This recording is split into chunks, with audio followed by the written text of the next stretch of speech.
Was the Colfax Massacre a race riot? Was the Colfax Massacre a race riot? This question dives into a dark chapter of American history. The Colfax Massacre took place on April 13, 1873, in Colfax, Louisiana. It is often described as a massacre or an act of racial terrorism rather than a race riot. The event involved a violent attack by a large armed white mob. This mob included former Confederate soldiers and members of white supremacist groups like the Ku Klux Klan.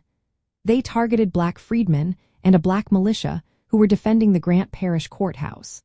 The black defenders were supporters of the Republican Governor William Kellogg. This conflict arose from a disputed gubernatorial election in Louisiana in 1872. The attackers aimed to overthrow the Republican-controlled local government.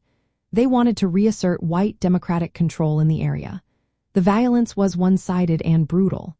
Estimates suggest that between 62 and 150 black men were killed.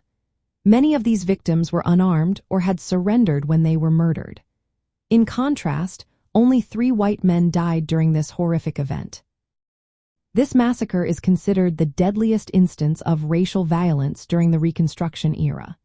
It exemplifies racial terrorism rather than a mutual conflict between groups.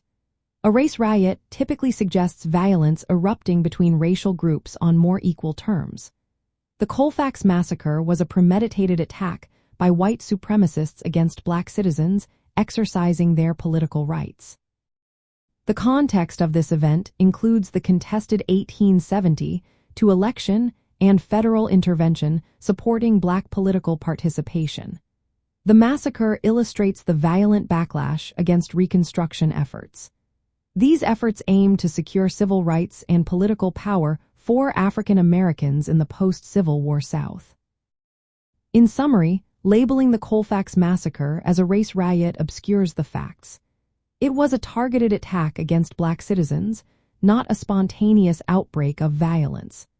Understanding this event is essential to grasp the political aspects of the American Civil War and the challenges faced during Congressional Reconstruction.